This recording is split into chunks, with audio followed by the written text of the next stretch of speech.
Everyone, কেমন আছো তোমরা সবাই? আশা করি তোমরা সবাই খুব ভালো আছো। আমিও খুব ভালো আছি। Welcome back to my channel সেলফেস লাইফস্টাইল।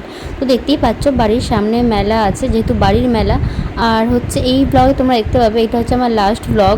মানে এই পীরগঞ্জে আমি যেখানে বাবার বাড়িতে গিয়েছিলাম, সেখানে ওই মেলা ঘুরতে গেছিলাম যে। তো পরের দিনই হচ্ছে বেরিয়ে যাব বাড়ি, মানে শ্বশুরবাড়িতে। তার জন্য হচ্ছে মাম্মামকে নিয়ে একটু মেলায় বেরিয়েছিলাম, ওকে একটু ঘোরানোর জন্য। তো মেলায় গিয়ে মাম্মাম তো উঠে আর নামতেই চাইছিল না, আর বড়দির মেয়েও ছিল, আর দিদি দেখতে পাচ্ছ মাও দাঁড়িয়ে আছে। দুজনে আমরা সবাই দাঁড়িয়েছিলাম, ওদেরকে দেখছিলাম যে ওরা নামে কি নামে না। তারপর আমরা ভাবছিলাম যে আমরা তাহলে কেন বাদ যাব।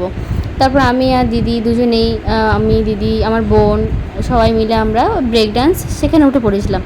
তো ওখানে উঠে পড়ে কী হয়েছিল, যেহেতু নিজেদের মেলা তো তো একবার একটা রাউন্ড হওয়ার পর আমাদেরকে বলেছিল ওখানেই বসে থাকতে, যাতে আমাদেরকে আরও দু একটা রাউন্ড করিয়ে দেবে। তো যাই হোক, আমরা ওই জন্য বসে বসে ভয় পাচ্ছিলাম যে চারটে মানুষ দেখে যাতে আমাদেরকে খারাপ না ভাবুক। তো যাই হোক, খারাপ ভাবার বিষয় নেই, কিন্তু ভুল না বুঝুক জিনিসটাকে নিয়ে। তো পরে হয়তো জানতে পেরেছিল তারা যে এই মেলাটা যেহেতু আমাদের, যার জন্য আমাদেরকে একটু স্পেশাল ট্রিট করা হচ্ছিল। তো তোমাদের এই ব্লগ মানে আমাদের যেহেতু মেলাটা এরকমভাবেই বসে, তোমরা কে কে মেলায় যেতে ভালোবাসো বা মেলায় গিয়ে জিনিস কিনতে ভালোবাসো, কি করতে ভালোবাসো, সেটা আমাকে অবশ্যই কমেন্ট করে জানিও।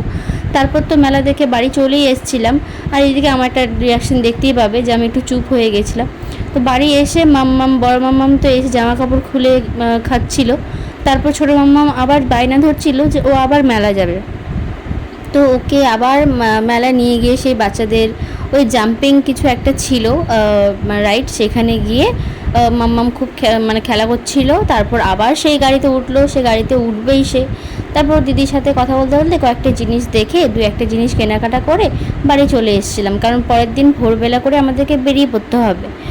তো তোমরা দেখতে পাবে বাড়ি এসে হচ্ছে ঘুমিয়ে পড়েছিলাম, বেশি কিছু আর ব্লগ করিনি, কারণ আর এদিকে দেখতে পাচ্ছ একবারে ভোরের দিকে বেরিয়ে পড়েছিলাম।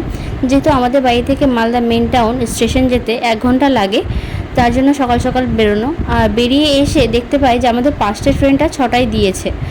তো ওই আর কি বসে বসে সময় কাটাচ্ছিলাম, মা বাবা বোন বোনের বর সবাই এসেছিলাম আমরা। এসে ওরাও সি অফ করতে এসেছিলো। আর এবার জানো তো, মাম্মামকে নিয়ে ফার্স্ট টাইম আমি জার্নি করছি একা ট্রেনে। যেহেতু 6 ঘন্টা জার্নি, প্রথমে ভয় পাচ্ছিলাম যে মাম্মামকে নিয়ে আমি কি করব, পারবো কি পারবো না। তো যাই হোক পেরেছি, সুস্থভাবে বাড়িও এসেছি। বড়মশাই এসেছিলো স্টেশনে, ব্যান্ডেল স্টেশনে নিতে। তো তারপর তোমরা ব্লগটা দেখতে থাকো।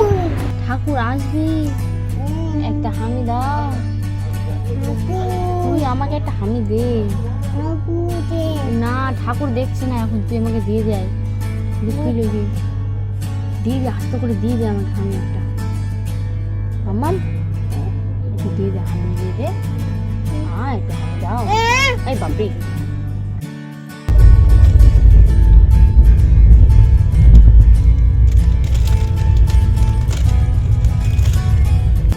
তো তোমরা দেখতেই পেলে কত কথা, কত বদমাইশি করছে, কত কি করছে, কত কি দেখাচ্ছে। আর এদিকে মাম্মাম হচ্ছে, আমি কুরকুরে প্যাকেটটা খুলেছিলাম যে আমি খাবো, সেটা নিয়ে মাম্মাম নিজেই নিয়েছে আমার কাছ থেকে কেড়ে নিয়ে, ও খেতে শুরু করেছে। আর দেখতে পাচ্ছ মাম্মাম হচ্ছে কুরকুরের প্যাকেটটাকে নিয়ে মানে নিজের উপরে ঢেলে ফেলছিল, সবগুলো ফেলছিল নষ্ট করার জন্য। আর সব জিনিস না নষ্টই করে। তো যাই হোক, আমি জিনিসটা ফেলতে জিনিসটা দেখতে পেয়ে আমি নিয়ে নিয়েছিলাম। তারপর আবার আমার কাছ থেকে নিয়ে নিয়েছিল কুরকুরের প্যাকেটটা। তো চলো, এইভাবে আমরা সেদিন গেছিলাম, আর ব্লগ করা হয়নি। পরের দিন তোমাদের সাথে সে হচ্ছে ব্লগটা এন্ড করতে আমি পারিনি, ক্লান্ত হয়ে গেছিলাম। কালকে এসে আর কিছু করার ছিল না, অনেকটা জার্নি করেছি। তো কালকের ব্লগটা যদি তোমাদের ভালো লেগে থাকে তো প্লিজ একটা লাইক কমেন্ট শেয়ার করে দিও। আর চলো, আজকের জন্য টাটা, দেখা হবে তোমাদের সাথে পরের ব্লগে।